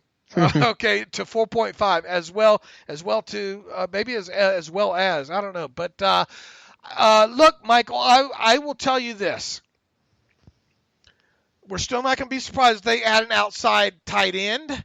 The more I watch Luke Wilson, the Raiders, look, here's the thing. You had a couple more tight ends go down this week. Jake Butt didn't play. Who else went down that we thought we might watch, Alex? A name isn't coming to mind right now. Yeah, I thought we saw a tight end or something. Maybe that we Richard Rodgers went Richard down. Rodgers, right. That was a guy you and I talked about a couple of times. That's not going to happen. You're not going to go out and spend a lot of money on a guy, right? No. So you're looking at a minimum. You're looking at a guy probably with under contract for this year, or maybe at least next year at a low price too. You're running out of options here, man. Jordan Leggett, guy we talked about. I don't know about Brait. I don't know if Bruce Arians is going to be up for trading a guy like Cameron Brait. That'd be a great. His contract's too heavy. Right, contract's probably going to be. People have thrown that at me. I don't. I'm almost to Luke Wilson or bust, Alex. Yeah, the market is super thin out there. I think most teams are feeling that. That's why I've said this team may decide. What about the Jacksonville kid, O'Shaughnessy? I don't think he's getting cut, though. I looked at some roster projections. Like, they've had injuries at tight end, too. I think an Oliver kid's been injured, so I think he's making the team. And maybe you could trade for him, but I don't know if Jacksonville's willing to part with him. I think, like I said before, you explore it, but you may just decide that we'll just keep Gentry as a number 3 because anyone we bring in is going to be such a minor upgrade that it's almost not worth it at that point. And do you? I guess we shouldn't worry about him getting exposed to waivers and all, but move tight ends, especially with Bill Belichick out there looking for one, to stash somewhere. Yeah, I wouldn't be surprised there either. But and he asked this in the question. Are we looking at McDonald, Grimble, and Gentry's being a 3? I don't think you can rule that out, man. I think the fact that Gentry is able to play this week is a huge boost to him staying. Obviously, he's got to play well, and he won't have the largest snap count because Vance is going to play a decent amount. But yeah, I think that while you would like to explore an outside tight end, again, it may just come down to there aren't any options out there because I have a list and I'll post it maybe early next week, but it is an unimpressive list of names. Yeah, I can imagine because I'm looking too and I'm not seeing a lot of them. Artie writes in, David Alex, I'm a big fan of what you guys do. Keep up the good work. I normally listen to you guys at 1.5 times speed. I recently switched back to 1 time normal speed and now you both sound sick or hungover. That's probably me any day. I wonder what I sound like at 1.5 times speed. Alex recently mentioned that he also listens to the recordings. So the question is, are you guys really 1 times or what is normal? 1.25. I don't know, man. I'm a messed up dude. So what's the question? What's normal? One is the normal. 1.0 is the normal speed. No, I think he's asking. So what? Alex recently mentioned that he also listens to the recordings. So the question is are you guys really 1 times or what is normal? 1.25. I get. What do you normally listen to us at? I just hit play. I don't change any settings. So whatever the default is, that's what I listen to. Artie, I apologize for how I sound. However, he says, I'm thinking the tape got stretched out. 70s to 80s reference. Dave can explain that to Alex. Yeah, Artie, I'd take an hour to explain to Alex stretching out the tape reference. At least I know what age you are, what I'm dealing with there. Thanks for listening, Artie. Let's see here. Question for the pod. Oh, JJ. I told you we got a lot of them, Alex. JJ Walker writes in, hey, Dave and Alex, my name is JJ. Do you think if Spencer continues to have explosive punt returns, kick returns, that he'll wind up on the roster over Switzer? Is Switzer a lock because of how close him and Ben appeared to be? I hope they're not keeping Ben. I mean, Switzer. No, I do hope they're keeping Ben, by the way. I don't hope they're keeping Switzer just because of how close it looks like he might be with Ben Roethlisberger. Yeah, I hope that's not driving the decision. And J.J. Walker, we have beat up this Switzer talk today again. Brandon McClement writes in, Dave, could you talk louder? I have trouble hearing you whenever I'm cutting the grass. Thanks, thanks, Brandon. I come across loud in here, right? Yeah. Oh, I think just I think it's the lawnmower issue, not a you issue in that situation. Yeah. Oh, yeah, Brandon, turn your lawnmower down. Dave and Alex, first off, this one's from Kevin in Albuquerque. First off, thanks so much for the podcast, especially through camp. Alex reports make me feel like I'm back on the hill at St. Vincent. Now to the question. In the last couple of podcasts, there's been a tiny bit of, as Coach Tomlin says, living in your fears regarding players might not clear waivers at the end of the preseason related to Ulysses Gilbert III and Devlin Hodges. Last podcast, you discussed limited trade prospects for Joshua Dobbs and whether you accept a better pick from the Ravens relative to the 7th round pick the field would offer. So to my question, let's live in our fears for a moment. Which player would you most fear being picked up by another team and make it more complete? Which team would you fear them being a fit with? I think I've kind of hinted around which one I'm most concerned about, but I'll let you answer that first, Alex. Well, he's asking for a player or a team. I didn't quite. Which player would you most fear being picked up by another team, and to make it more complete, which team would you fear them being a fit with? Okay. For me, it's in terms of guys that may actually be cut. Obviously, not talking about guys that have no chance of being cut.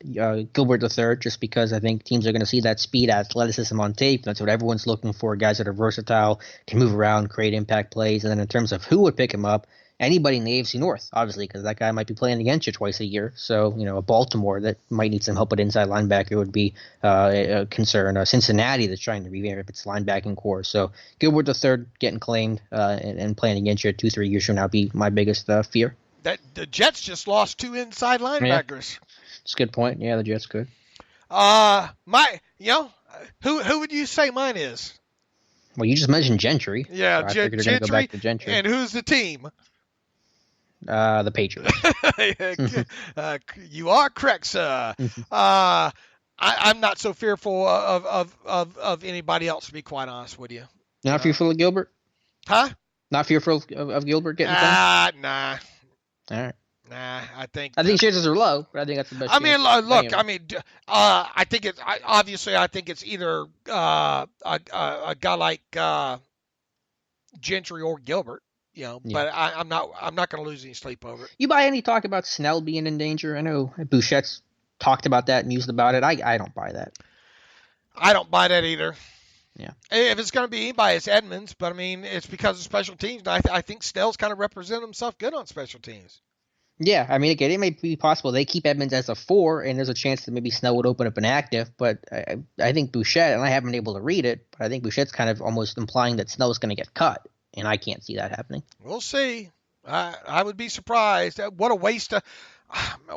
It'd be a waste of a damn pick, man. I think people just have to understand that this is a big back, and everyone says he's slow, and yeah, he's not. He's a little slow right now, but so was James Conner in 2017. So was Jalen Samuels last year. They knew what they were getting when they drafted a 225-pound running back that was a bowling ball in the SEC. Like, you got to be in line with what the team knew what they were getting with Benny Snell. And like 4 or 5 of his carries have been short yardage carries too. Yeah, and he's converted them. He did a great job. You had a great breakdown that they pointed that out last week. I mean, and he's caught he explosive play out of the backfield, right? Mm-hmm. Yeah, special teams. Our coverage has been great. Kick tackle, punt tackle. I mean, the dude's done everything that I think you could really ask for. Let's hold on to that baby in that bathwater just right yet. And give it some time there. Hotel guy Chris writes in, looking at the preseason roster got me to wonder if the Steelers ever show any trends when it comes to college coaching staffs. I've been looking specifically at us having 5 of 90 players on a preseason roster from small school Toledo. The head coach who recruited those players, Matt Campbell, now coaches at Iowa State. Do you feel that may lead to them looking more closely at ISU players in the future, or is it the Toledo connection more Steelers scout related stuff? That's a good question. Colbert has the MAC, right? One of the Colberts.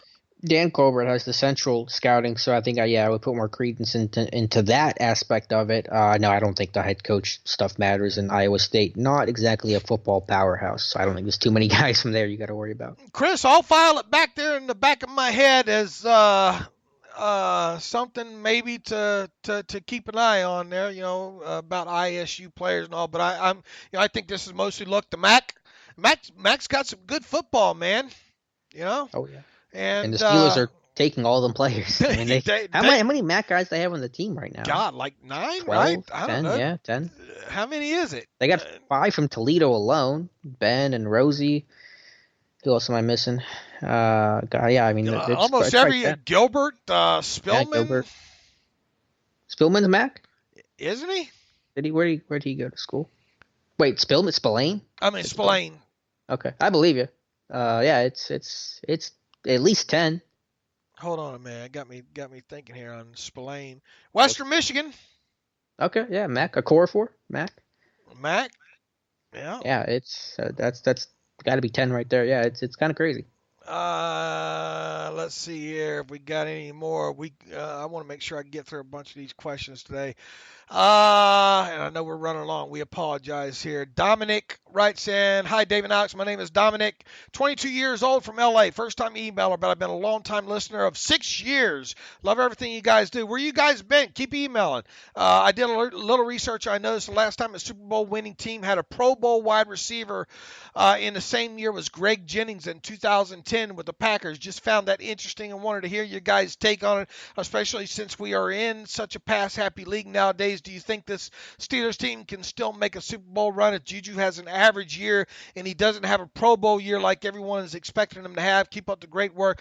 Let's get this defense 25-plus turnovers this year. Here. We're with you on that one, Dominic. The whole correlation behind Pro Bowl and Super Bowl, I guess, is nice. But I'm not going to read too much into that. Yeah, I mean, Juju's going to have a really good year. He's got to help carry this offense at receiver. If he doesn't have a great year, he can have 80 catches and the Steelers be fine. How do you define Super Bowl contender? I think they could contend if he has 80. Not much less than that, obviously. Yeah. But I mean, I think a decrease down to the 85 mark, I don't think would kill this team. Yeah, I mean, maybe it's hard to know where to draw that line. I think he's got. I think he'll have a similar season as last year. Hopefully, the touchdowns go up a little bit. If he doesn't, I would be a little concerned about the health of the offense as a whole. I mean, what's the difference between 100 catches and 85? And we're talking one less catch a game. Yeah, but we're 2 games worth of catches overall, though. Is how I look at it. Yeah. So I don't know. I mean, could that just mean he's getting doubled more, and then do other guys step up? I mean, we're just growing up, Splitting hairs. Yeah. So, but Juju, if he has a Juju type year, then Steelers offense can be fine again. Red zone efficiency, number one goal for this offense. All right, what do you say we end this? I'm hungry. Yeah, I got stuff to do. All right. You can follow me on Twitter at Steelers Depot. Follow Alex on Twitter at Alex_Kozora. Follow the show at Terrible Podcast. Email the show, theterriblepodcast at gmail.com. We went longer today because obviously there's a game. The game isn't until Sunday. Give you something to listen to until then. Alex and I will be back on Monday.